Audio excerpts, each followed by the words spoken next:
to enable character voice in Character AI. Hello everyone, welcome back to our channel, and in this video I'm going to show you how you will be able to enable character voice in your Character AI account.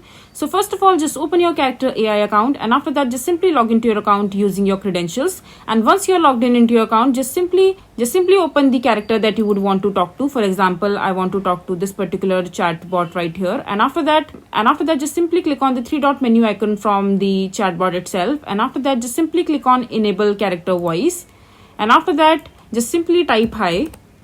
Hello. And now you will be able to hear the Character AI voice. Fine, I suppose. What brings you to visit me?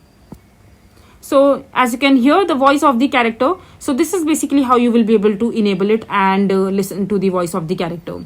So this is basically how you will be able to enable character voice in Character AI. I hope you find this video to be helpful.